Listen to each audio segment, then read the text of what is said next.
Welcome everyone to the next session, which is going to be on SNARKs. We have 3 talks in this session. And the first one, Unlocking the Lookup Singularity with Lasso. The talk will be given by Srinath Sethi. So please go ahead. So this talk is about Lasso, which is a new SNARK that unlocks the so-called lookup singularity. So before I describe what Lasso provides, let me start by unpacking some of these terms, starting with SNARKs. So a SNARK is a non-interactive protocol between a prover and a verifier, and it establishes the knowledge of a witness to some statement. For example, in the general case, the prover proves that it knows a value W, such that some circuit C applied to this W and some public input X makes the circuit satisfying. A trivial proof system is one in which the prover simply sends its witness, and the verifier checks that witness.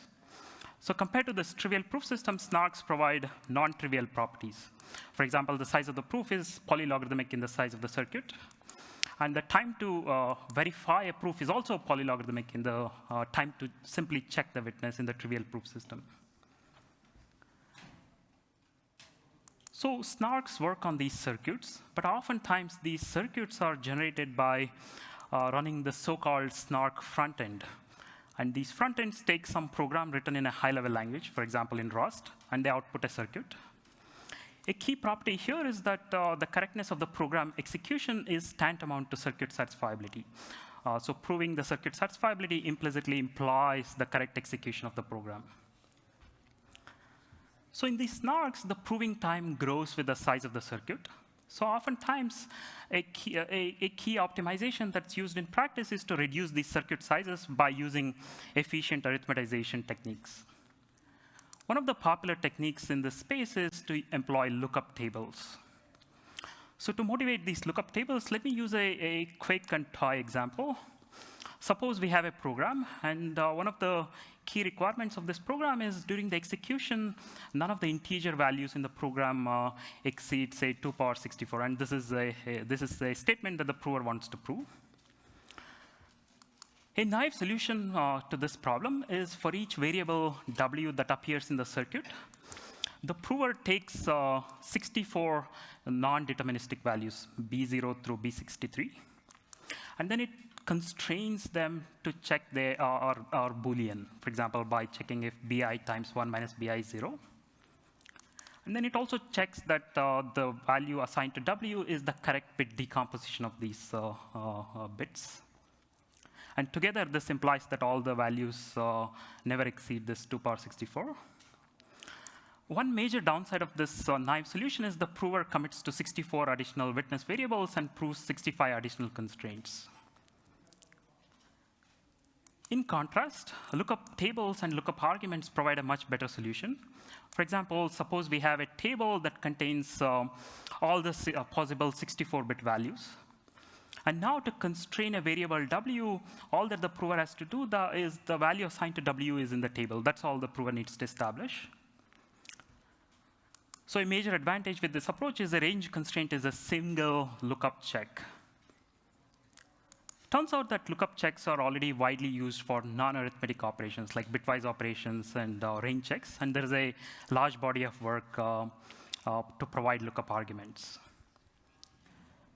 And this brings me to Lasso, which is a new family of lookup arguments. And before I describe the results provided by Lasso, let me introduce some terminology.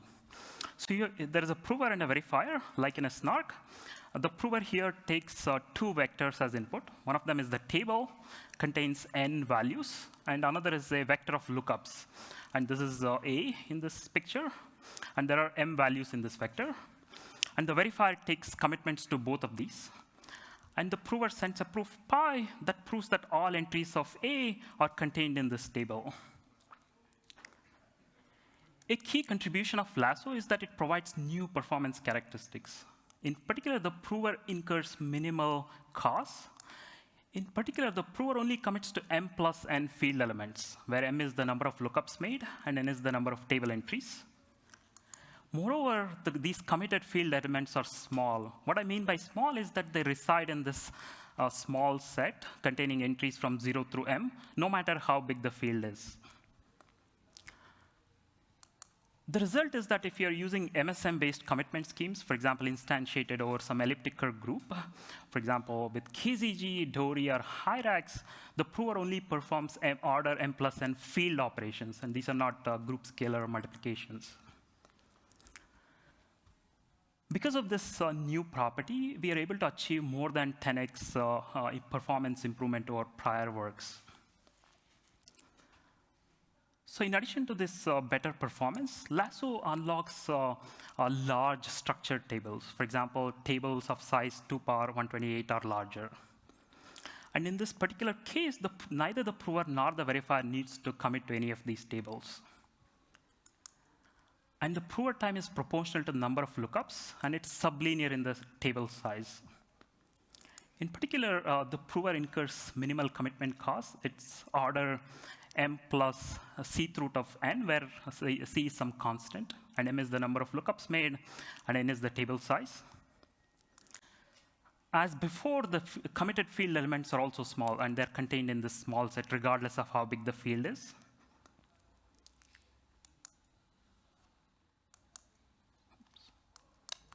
So it turns out that many commonly used lookup tables are structured. For example, these tables that are used in range checks, bitwise operations, and non-native arithmetic. In a companion work, we provide a new front-end approach called Jolt, and this will be presented in the next talk. What this new approach provides is it shows how to encode all RISC-V instructions by making lookups into a large structured table. And by doing this, Lasso and Jolt together unlock this so-called lookup singularity, where all we have to do is write a lookup-only front-end, where all the operations are now compiled into just a bunch of lookups into some large structured tables. So far, I've presented some context and presented key results. In the next part of this talk, I'm going to provide a brief overview of Lasso's techniques. So at a very high level, our goal is to prove that entries of some vector A are contained in another table T. Here is an example that I'm going to use, where there are 4 entries in A and 5 entries in the table. So it turns out that proving this set of lookup checks is equivalent to proving the knowledge of some matrix M, such that each row of the matrix is a unit vector, and M multiplied with this table gives the vector A. So for the example that I showed earlier, here is what the matrix looks like. And it has 4 rows corresponding to the number of entries in A and 5 columns corresponding to the number of entries in the table. And the unit vector essentially just selects an entry from the table. For example, the first row is selecting third entry, which equals 4. So our goal is to prove that this vector A is obtained from multiplying M times T. We can view these vectors and matrices as functions. For example, we can rewrite this equation where the index is basically picking an entry of the table or the entry of the vector. We can go one step further and use multilinear extensions. What I mean by multilinear extension here is that this T tilde is a multilinear polynomial such that the evaluations of the polynomial over the hypercube match with the entries of the original vector. So once we have this, we can make a reduction where, except for a small soundness error, checking this equation holds over the entire hypercube is same as checking the same equation at a random point, where the random point is chosen from the entire domain. So it turns out that this gives a very simple lookup argument. For example, in the first step, the prover commits to its matrix M. The verifier picks a random challenge from the entire domain. Now the prover and the verifier run the sumcheck protocol. In a nutshell, what the sumcheck protocol provides is it reduces the task of proving this equation that we want to prove to the task of proving evaluations of the underlying polynomials, where Ry is chosen over the course of the sumcheck protocol. This indeed provides a lookup argument, but there is one problem, which is proving the evaluations of the sparse polynomial M tilde takes order M times N time. This is not acceptable because if you look at the cost, each lookup cost is proportional to scanning the table with some switch case statement inside the circuit. So it's same as doing a naive arithmetization. Lasso addresses this problem. The way it does is it takes this sparse matrix and starts with a dense representation of this sparse matrix. What it does is for each row, it simply records the column index at which the entry 1 appears. And instead of committing to this matrix M, the prover simply commits to this dense representation. And now we can rewrite the statement that's proven with the sum check protocol in terms of this dense representation by removing the M tilde from the equation. It turns out that once we have this formulation, we can simply apply results from prior work, namely Spartan. In a nutshell, what it does is it proves the right-hand side of this equation with a grand product.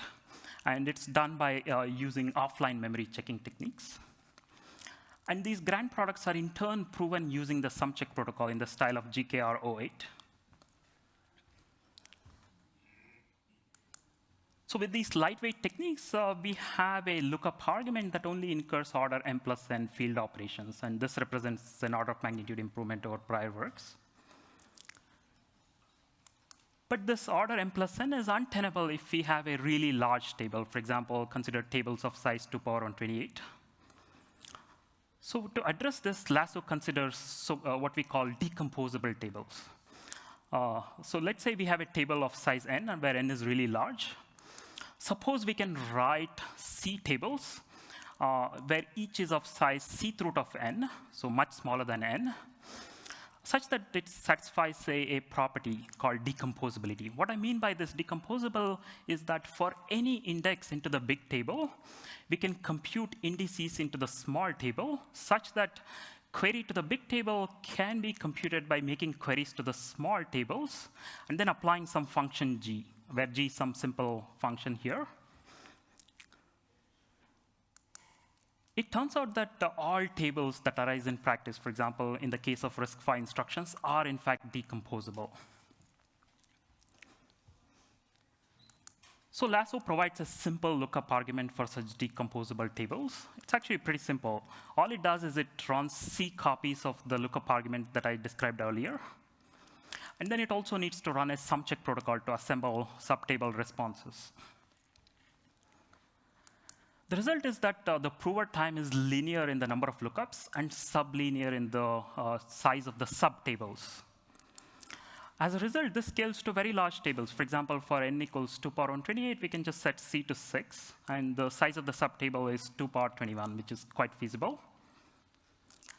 And another important point to highlight here is that neither the prover nor the verifier needs to commit to these subtables because they have inherent mathematical structure, and the verifier can evaluate these tables at any point in the domain. Another point I want to highlight here is that it exposes a connection between a sparse polynomial evaluation argument and lookup arguments for decomposable tables. This is because Lasso is a natural generalization of a sparse polynomial commitment scheme called SPARC. Lasso also generalizes beyond decomposable tables. For example, it also applies to MLE structured tables. What I mean by MLE structured tables is that if someone can evaluate the multilinear extension of the table in logarithmic time, Lasso still applies, even if the table is not decomposable.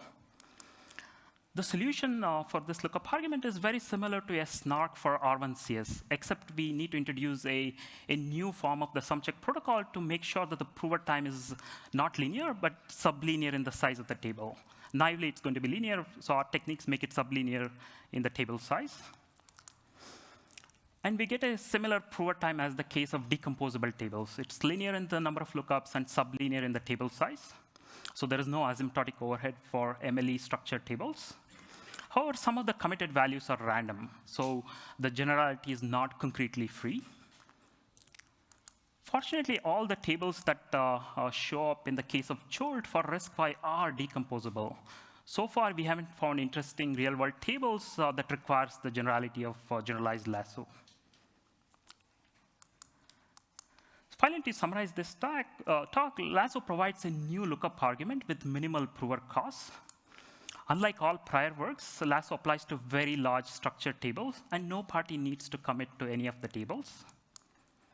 This unlocks lookup singularity, where lookup-only front ends are now possible. Finally, in terms of techniques, Lasso is a generalization of a sparse polynomial commitment scheme. That's the end of my talk. I can take questions. Thank you.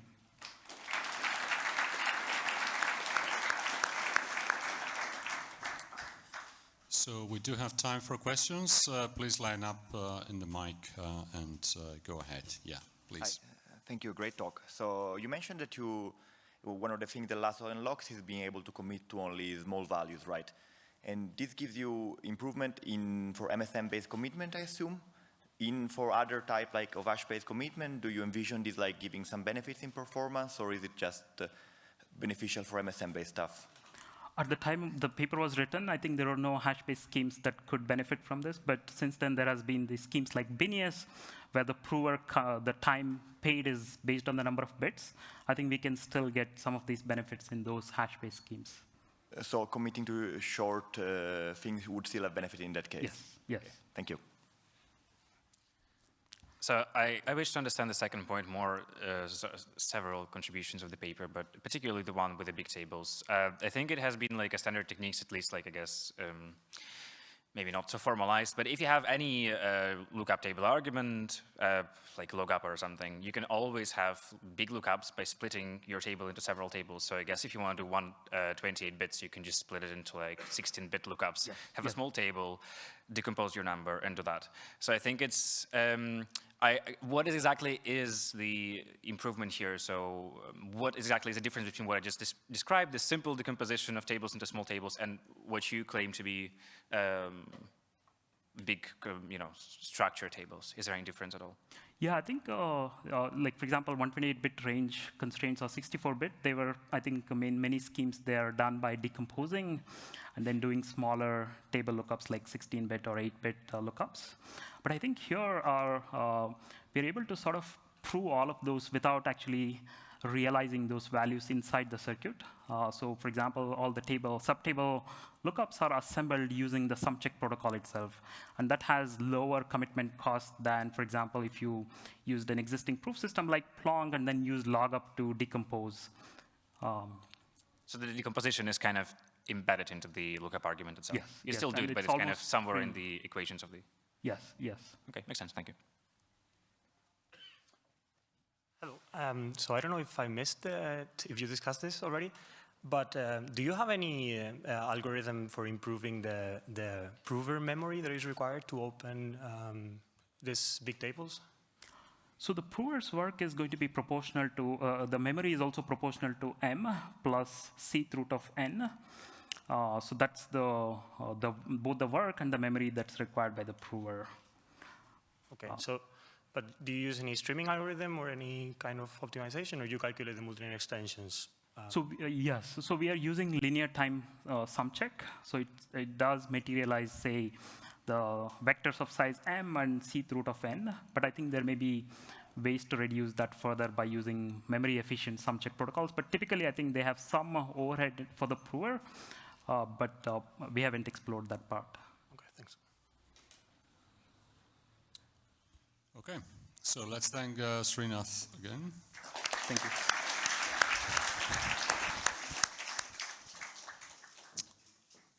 And now we are ready to move on to the second talk of the session. The title is told, SNARKs for VMs using lookups. And the speaker for that is going to be Arasu Arun. All right, please go ahead. Yeah, thanks. Yeah, so this is a problem about SNARKs and designing ways to prove that a program was executed correctly. Okay. So pretty standard problem setting. We have a prover that claims that running a program P on an input X gives some output Y. And the verifier could re-execute the program to check this claim. But SNARKs let us do this much faster. So you can think of a SNARK as two algorithms, the proving algorithm and the verification algorithm, where the proving algorithm outputs a proof that is verified and either accepted or not. And the prover may take additional witness values or advice and so on. Right? And it's async because the verifying the proof is much easier, faster to check than rerunning the actual program. Right, so how are SNARKs actually constructed in practice? Well, we have our high-level program that you want to make a claim about, and you convert it into some intermediate representation, and this is some mathematical form. Throughout this talk, you can think of this as an arithmetic circuit where the wires are field elements and the gates are like plus gates, multiplication gates in that field. And then the backend takes the circuit and the inputs and produces a proof that the circuit is satisfied. So think of it like a circuit sat proof. Concretely, you may have heard of algorithms like GKR, GGPR, Growth 16. These are all probabilistic proofs of this statement. And polynomial IOPs like Spartan and Planck, these are used in practice today. All right, so just a quick note on the back end. It's very intuitive. If you have a large circuit, the prover costs kind of increase. But to be specific, what are the operations actually involved by the prover? They usually have to commit to the wires of the circuit, and then apply the back-end probabilistic proof, and that incurs field operations. And the biggest cost is usually the commitment, well, at least the cost of your operation, where the group operations are a bit like an order of magnitude costlier than the field operations. So that's something we have to be conscious of when designing these systems. But yeah, key takeaway, the larger the circuit, especially the wires, the higher the prover cost. Right. And going back to the front end, there are two approaches to designing SNARK front ends. The first is you take a program and you convert it to a circuit for that program. And this involves rewriting the program almost close to like as a circuit or in some language that compiles to a circuit. And the second is designing a universal circuit for like a particular processor. So you can take a CPU like RISC-V or like the Ethereum virtual machine. You convert that into a universal circuit that runs programs for that processor. For example, you can take a RISC-V assembly program or EVM bytecode, and you feed it to the circuit. It will run it along with the inputs and produce you can feed that to the back end and produce the proof that you want. Right? These are commonly referred to as ZK-VMs, which is kind of a nice branding name. Even though they don't have to be ZK, they just produce a succinct proof, but it's very catchy. And ZK-VMs are very interesting. You can feed any program. You can keep a program and you can feed it as long as you compile it to that assembly code or so on. So you don't have to you don't have to create a circuit for each and every new program. You have just one circuit that everyone can work with. You can feed as many programs to it as you want. Importantly, you don't have to rewrite your program. So if you have a C program, Rust program, whatever, you can keep it as is and just feed it as long as you compile it to the assembly language, for which there exists compilers for almost every language, right? And since we have one nice universal circuit, everyone can formally verify it, optimize it, and so on. And the surface area for bugs definitely decreases. Right? You've probably heard that SNARKs are close to practical, and we really believe that developing efficient ZK-VMs will bridge the gap to practicality. But what's the catch? Well, universal circuits are notoriously large, yes, you can imagine, and they incur a lot of proving overheads compared to circuits that are tailored for a particular program. Give a quick intuition of why this is the case. So as CPUs have to be very general. Since they don't know the program in advance, at any point, a CPU should be able to execute any instruction that's given to it. And similarly, a fixed CPU circuit also has to emulate that. So if your processor has like 50 instructions or 150 instructions, at each step, it should have the gates and wires necessary to run any possible instruction, even though just one instruction will be executed. Right? And this adds a lot of blow up to the circuit size and the prover cost. The second issue is that these processors are designed to work with bitwise operations, and that is difficult to represent in like an arithmetic circuit. So if you want to do something as simple as an XOR, you'll have to take the values, bit decompose it to like different, a wire for each bit, combine it again, and even a simple XOR with 32-bit values takes hundreds of wires and gates to do. So the main question we ask is, can we avoid all these overheads? Can we design a universal circuit that has costs almost as close to a circuit tailored for a program? And that's what we do. It's like Jolt is our paradigm that achieves this, and we notably pay for only the instruction that's executed, and our circuit usage is very minimal.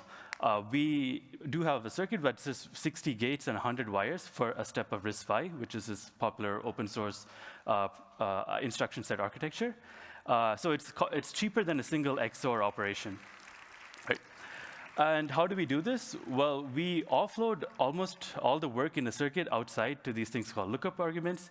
And we're able to do this because turns out all of the primitive instructions that I was complaining about in the previous slide, they actually have very nice, interesting mathematical structure.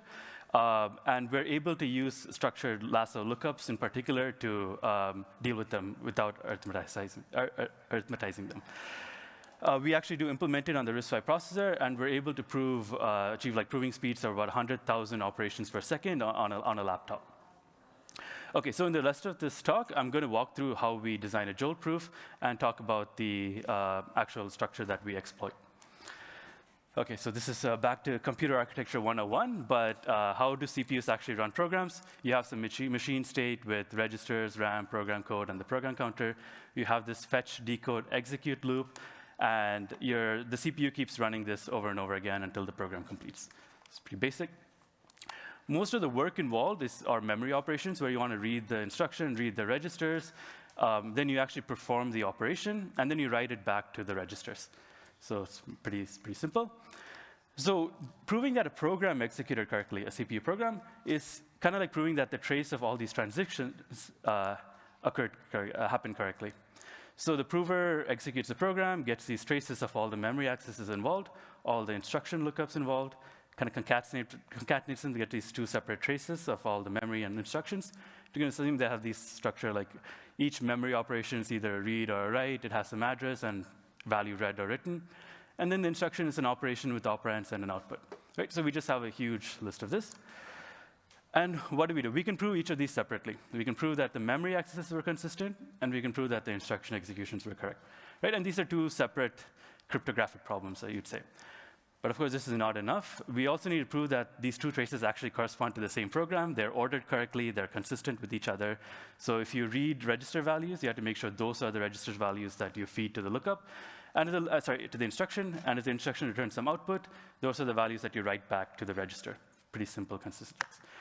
But what I want to emphasize is that we've taken this problem of proving CPU program executor into 3 tangible subproblems that we can attack individually.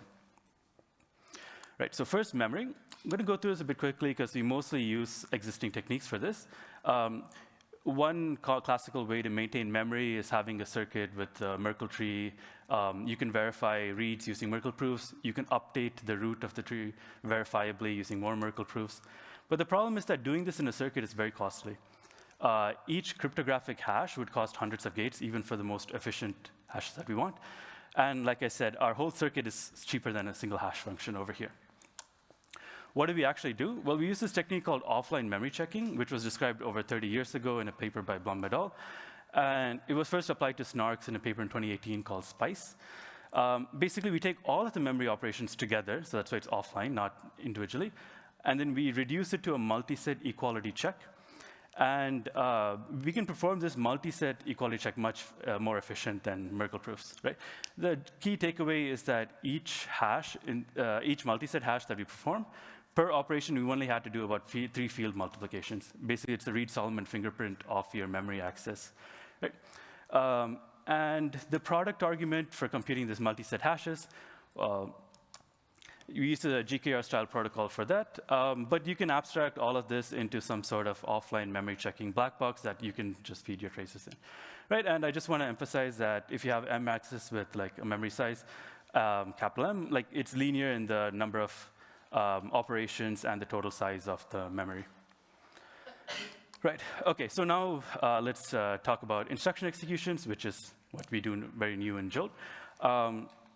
Again, we don't want to use circuits. Circuits have lots of gates and wires.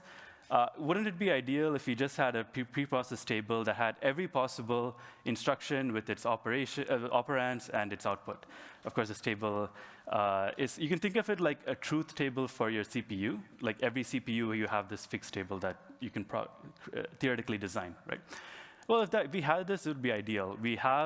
What we have from the trace of the program is a list of instruction executions. So we can just prove that each execution is in this preprocessed table. We don't really have to do the actual operation. But of course, well, we do have lookup arguments that can do stuff like this. But they require costs that are linear in the table size, number of operations, so on. And these tables are huge. even if you had like 32-bit operands, an instruction taking 2 operands would need 2 power 64 entries. If you had 64-bit operands, 2 power 128, you can't even materialize this table. Right. So the thing is that we never have to materialize a table. It turns out that these are very structured. These aren't just random entries, right? And it turns out each of these tables have this very nice, succinct representation. And that representation is the fact that the output of every operation is a multilinear polynomial over the bits of its input. This may sound a bit abstract, but you can imagine that if I gave you the variables to an operation as varies to a polynomial, you can design a polynomial that gives the output of these operations.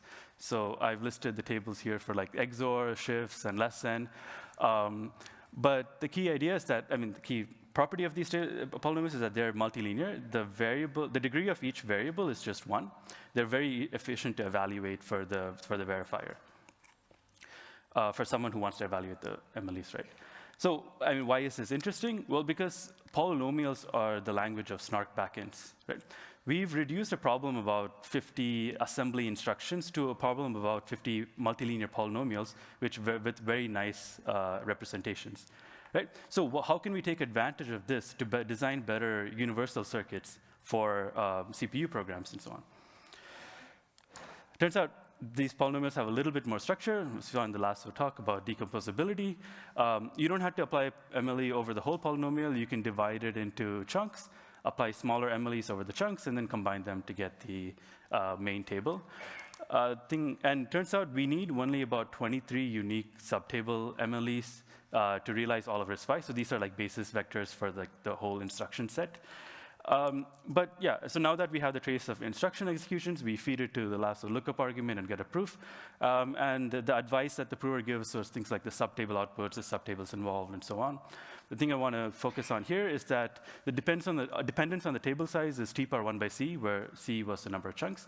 So that's very tangible if you chunk it enough times over here. And the core tools used are sum checks and offline memory checking, and so on. OK, so the only remaining task left is to prove that these two traces are consistent. This is actually very simple. You just have to do a lot of equality checks of wires, which is very efficient to do. And for RISC-V 32-bit instructions, it costs only about 60 gates and 100 wires per step. And you keep repeating the circuit every step, and you get a nice uniform computation, like a circuit with just repeated structure. This is very efficient to do. You can put in any backend over here, but we used a modified version of Spartan to implement this. And the only state that the circuit really has to maintain is the program counter, so it's pretty efficient. All right, so putting it all together, we have this final jolt prover with these 3 modules: offline memory checking, consistency checks, and the lookup argument for instructions. I do want to emphasize that this is you can plug and play with your own protocols. If you get a better way to exploit the fact that instructions are MLEs, maybe you can do something better than the lasso lookup argument. You can maybe do new memory checking and plug it in. But for us, the protocols that we choose, the prover backend is linear. We don't perform any n-log n operations like sorting or FFTs or so on. And the number of elements we commit, even though there are 100, they're very small elements. So if you take advantage of a MSM multiscale multiplication algorithm like Pippinger's, even if you have 100 elements, it's kind of equivalent to committing to just about 8 arbitrary elements of any size, right? And the backend is mostly sum checks, and it's linear, like I said. And you can plug and play with your polynomial commitment scheme too. Right. So we have an open source implementation of this where you write a Rust program and it gives you the jolt proof for it. And we have a lot of implementation details over there and performance evaluations. So I would like to say that we are pretty excited that we're able to prove like 100,000 instructions per second. But of course, that's still like 100 times slower than like a graphing calculator. But I think the conclusion here is that there's a lot more exciting work to do in this area.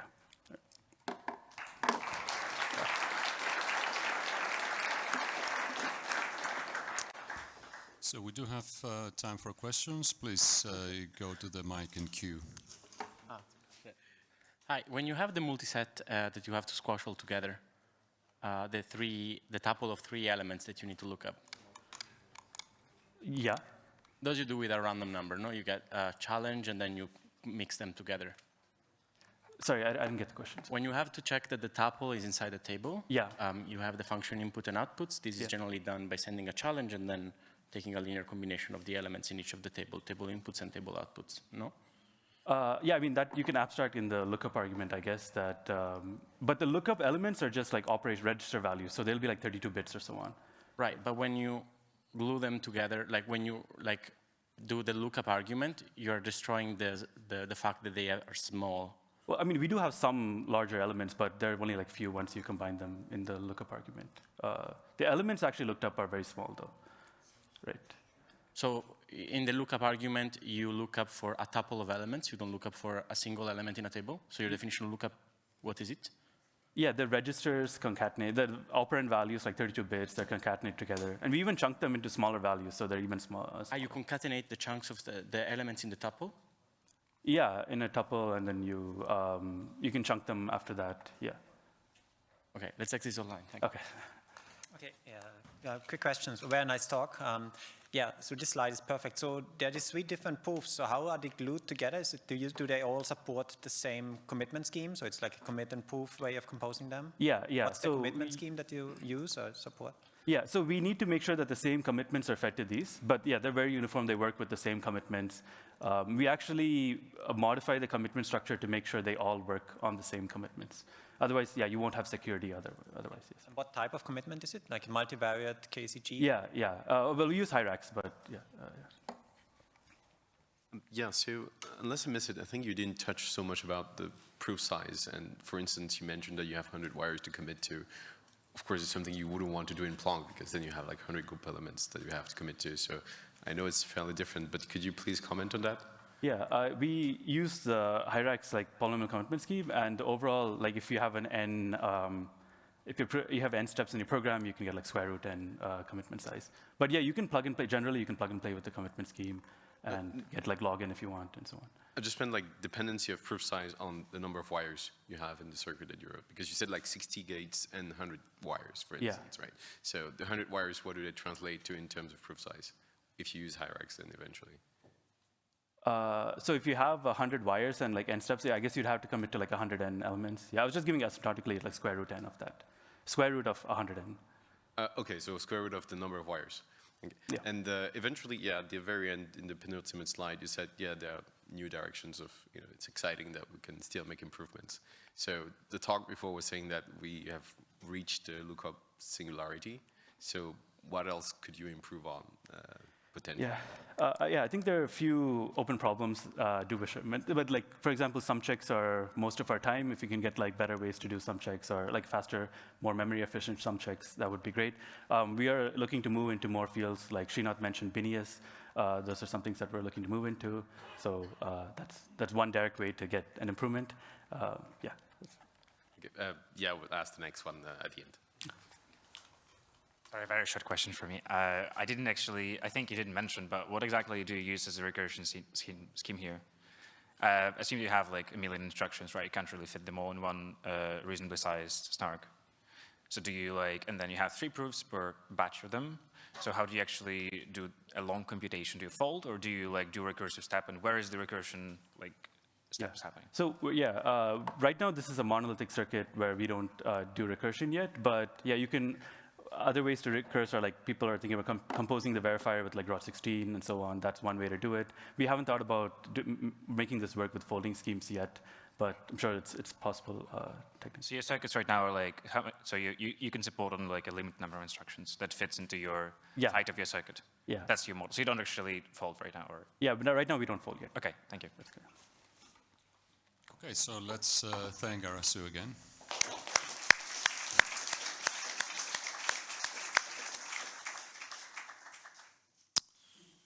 Now we are ready for the last talk of the session, constant size ZK SNARKs in the random Oracle model from falsifiable assumptions, and Janosim will be giving the talk. Please go ahead.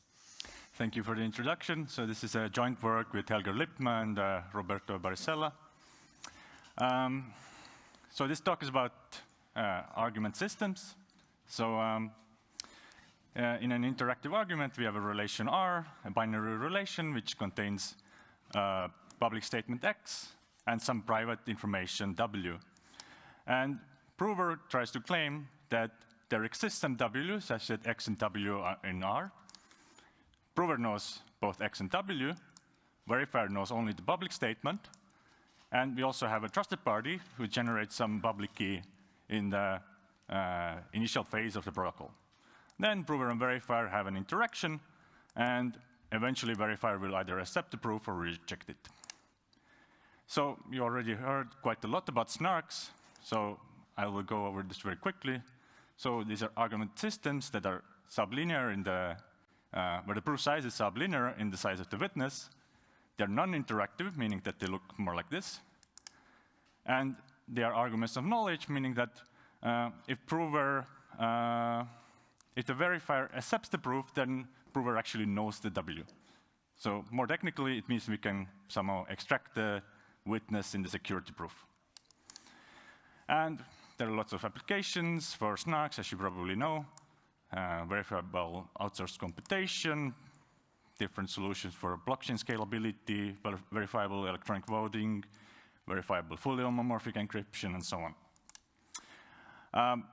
So there's a nice recipe how to construct SNARKs that we will also follow in this talk. So first you take something called a polynomial interactive oracle proof, polynomial IOP, and it looks something like this. So trusted party as a relation. It produces some polynomial oracles. Essentially, verifier gets those oracles. He can query them, but he actually doesn't get the polynomials themselves. Prover also sends oracles to the verifier. So these oracles, polynomial oracles, somehow depend on the statement and the witness. Verifier sends a challenge, prover sends the next oracle, and so on.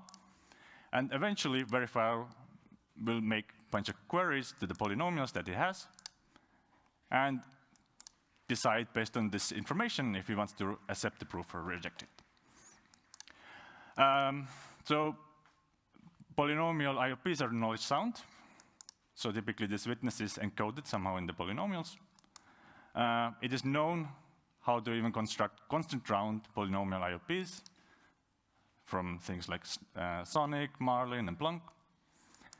However, polynomial IOPs are not succinct. The polynomials that the prover sends might have quite a high degree. So to solve this issue, we include another ingredient to this recipe called a polynomial commitment scheme. And it contains a couple of algorithms. First, you have a key generation algorithm, which outputs a commitment key. Then you have a commitment algorithm, which takes in the commitment key and the polynomial of degree at most n, and produces a commitment. And then you have an opening algorithm, which takes in the commitment key, commitment, and an evaluation point for the polynomial. And it outputs f of alpha, together with the proof that this f of alpha was actually computed correctly. And verification algorithm takes all of that information and either accepts this proof or not. And what we additionally require from polynomial commitment schemes is that they are succinct. So we want both that the commitment is sublinear in the size of the degree of the polynomial, and we want that the proof is also sublinear. So one nice property that sometimes polynomial commitment schemes satisfy is called non-black box extractability. And this property looks something like this. So you have an adversary who takes in a commitment key and uses some random coins. And it outputs all of this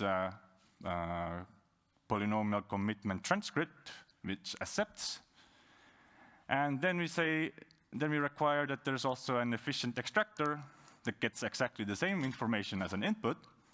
However, extractor outputs the polynomial, which matches the commitment. So it actually, commitment of this polynomial is equal to the C. And it also has to have degree at most n. So now we can mix together these two primitives. So the trusted party will now generate the commitment key and actually commit to all the polynomials and give them to the verifier. Prover also gets the commitment key, and prover also sends now commitments of the polynomials. So this guarantees that the communication is succinct. Verifier responds with the same thing, prover sends a commitment, and so on. And eventually, verifier wants to make queries to the polynomials, and then it instead sends the query point to the prover, and prover sends back the evaluation of the polynomial together with the proof, the commitment scheme proof that this was done correctly. And this is done for all the points that the verifier wants to query. Eventually, verifier checks that all the openings are done correctly, and he also runs the polynomial ILP's verification algorithm. So now, if you follow this recipe, we have an interactive argument of knowledge, because you can use this non-black box extractability to extract the polynomials, and once you know the polynomials, you can quite easily recover the witness. We also get succinctness if the polynomial IOP has, let's say, small number of rounds, and the polynomial commitment scheme is succinct. And as a final ingredient, you can use the Fiat-Shamir heuristic, which I assume most of you have seen at some point, to make this interactive scheme into a non-interactive scheme in the random oracle model. So where to get those ingredients? So efficient polynomial IOPs already exist. What about the polynomial commitment schemes? There are also quite many choices here. We will focus mostly on one popular option, which is the GGG commitment. So this was proposed in 2010 by Kate and al. And it has some very nice properties. It has very good efficiency, and in particular, it has a constant size commitment and constant size proof. So it is known that KGG commitment is non-black box extractable, but under quite strong assumptions. So you either need to assume the generic group model or algebraic group model, which essentially assumes that the adversary makes only group operations, or you need to use some sort of a knowledge assumption, which in case of KGG is almost tautological to the scheme itself. It's almost tautological to just assuming that you have non-black box extractability. Ideally, in cryptography, we would like to base our schemes on falsifiable assumptions. So these are assumptions where an efficient adversary interacts with an efficient challenger. We understand these types of assumptions a lot better. The above assumptions are non-falsifiable. They don't follow the structure. And there is sort of a folklore understanding that for KGG extractability, we somehow need those non-falsifiable assumptions. In this work, we showed that this is actually not true. You don't need to use those assumptions. So we will show a sort of extractability, or sorry, rewinding type of extractability, and we will use also even quite standard-looking falsifiable assumptions to do that. And as you will see, not only is it possible to kind of avoid knowledge assumptions, the approach we take is actually very easy to understand. So let me first introduce you to this KGG commitment and what it actually looks like. So for this, we need pairings. So in pairing-based setting, you have these three groups of, let's say, prime order P with certain generators. And we will also use additive notation for the groups, and we will use the bracket notation. So what it means is that groups are additive, and bracket notation looks something like this. So if you want to write A times P1, where P1 is the generator, I will just write A in bracket with subindex 1. And similarly for other groups. And additionally, we have a bilinear map, which means that if you take a group element in the first group, and from the second group, then you can essentially multiply them and get an element in the target group. So the KGG commitment scheme looks something like this. So key generator generates an integer sigma, and it gives a commitment key, which is in the first group essentially powers up to degree n of the sigma, and in the second group 1 and sigma. And when you want to commit to a polynomial, then you essentially evaluate the polynomial at the point sigma Of course, the committer doesn't actually know the sigma, but it knows the group elements. So it can compute this linear sum here, as you can see. Now, when you want to open the commitment, you give the evaluation of the polynomial at point alpha, and you compute this polynomial h of x, as you see here. And this is always a polynomial when this evaluation eta is computed correctly. And then the proof is just the evaluation of this polynomial h at the point sigma as a group element. A verifier essentially uses pairings to check that this h of sigma is computed correctly. So we define a notion called computational special soundness for polynomial commitment schemes. But this is a new notion for polynomial commitment schemes, but actually it's a very well-known notion for proof systems. And I mean, if you have ever worked on Sigma protocols, then this will be very familiar to you. So essentially, we have an adversary, we have an extractor. Adversary takes the commitment key as an input, and in order to win, it has to output n+1 commitment scheme transcripts.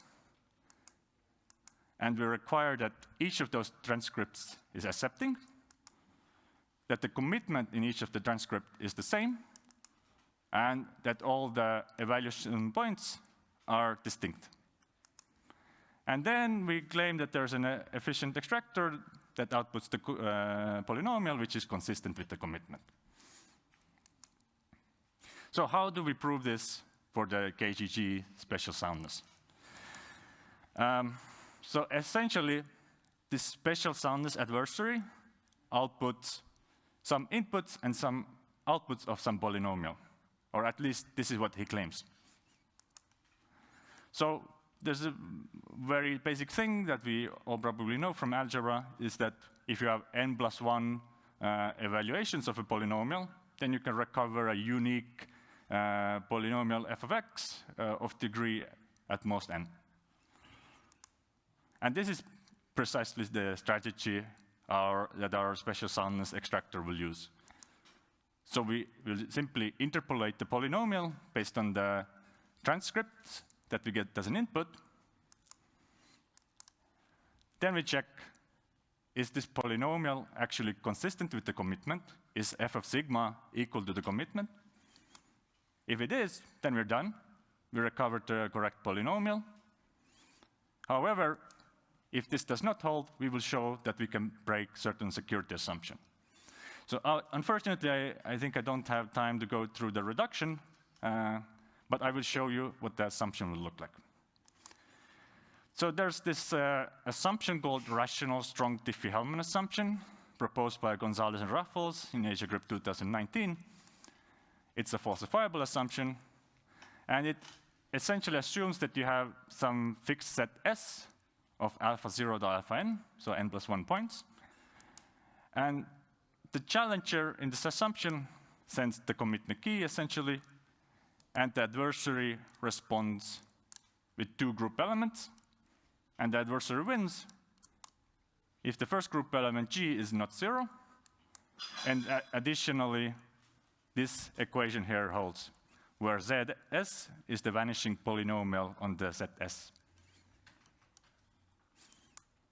So unfortunately, we cannot use exactly that assumption, but we will have a very slight modification of it called adaptive RSDH assumption. This is also a falsifiable assumption, and it differs only in the way that the adversary now picks the set S. And if the set S contains at least n+1 points, and rest of the properties are as before, then the adversary wins. So this is the property under which we show special soundness. So in the rest of the paper, we show that special soundness of a commitment scheme implies black box extractability of a commitment scheme. Essentially, we just rewind an adversary with different evaluation points until we can extract the polynomial. And then we also construct a compiler for interactive arguments, which shows that if you have polynomial IOP plus black box extractable polynomial commitment scheme, then you get an interactive argument. And this compiler is very, very similar to the one that you saw before, with some minor differences. So we end up with some quite nice consequences, I would say. So firstly, what we have shown is that KGG is black box extractable under falsifiable assumptions. However, the only caveat here is that the evaluation point has to be random. And since we constructed this compiler, we can actually achieve constant size interactive arguments under falsifiable assumptions now. And when you also use Fiat-Shamir heuristic, you will obtain constant size SNARKs under falsifiable assumptions plus the random oracle model. Thank you for your attention.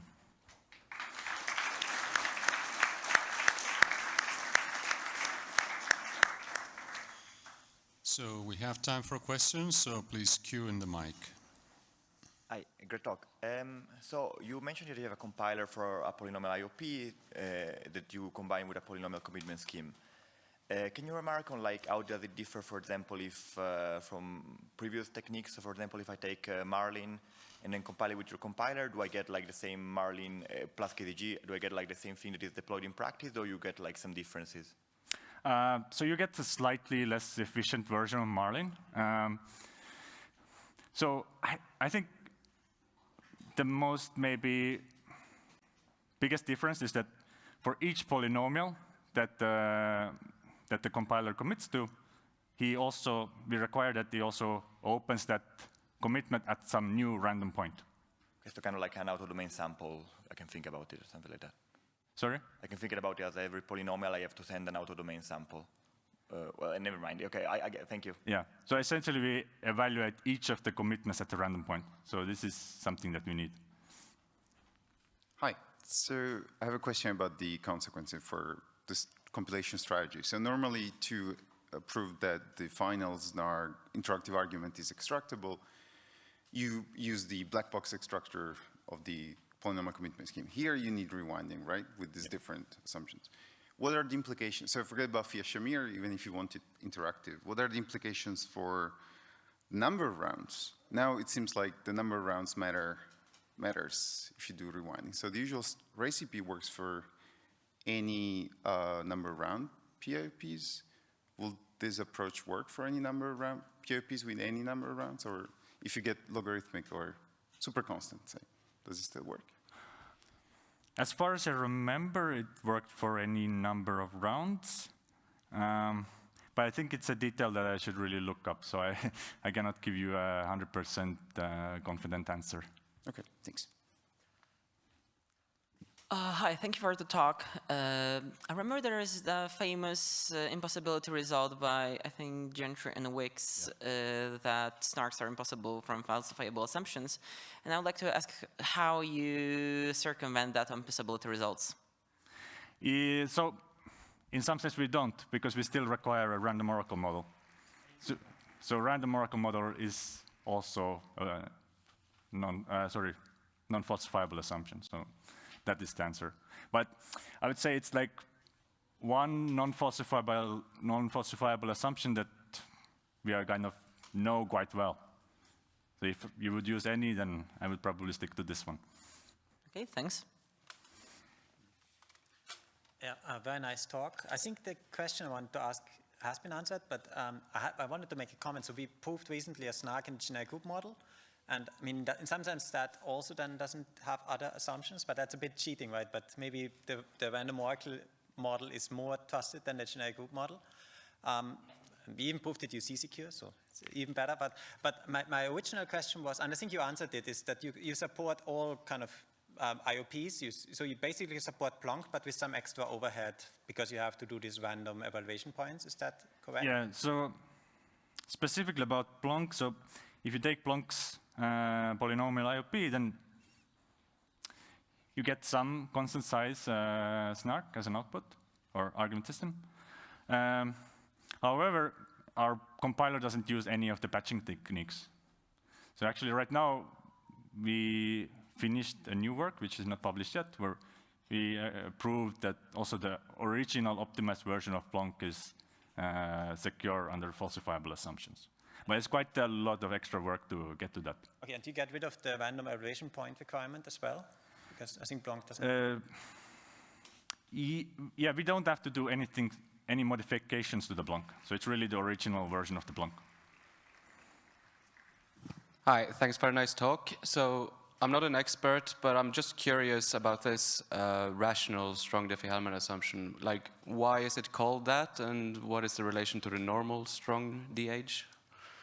So I think the normal strong DH assumption is something like that the adversary outputs 1 over sigma plus c, where c is some constant. So basically the way it differs is that now here you have a bunch of elements. So you have like a multiplications of kind of sigma minus some constant. Right. Okay, that sort of makes sense. Yeah.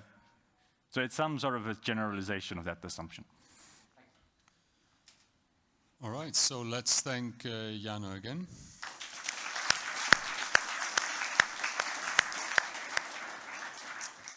And that's the end of the session, so we are breaking now for coffee.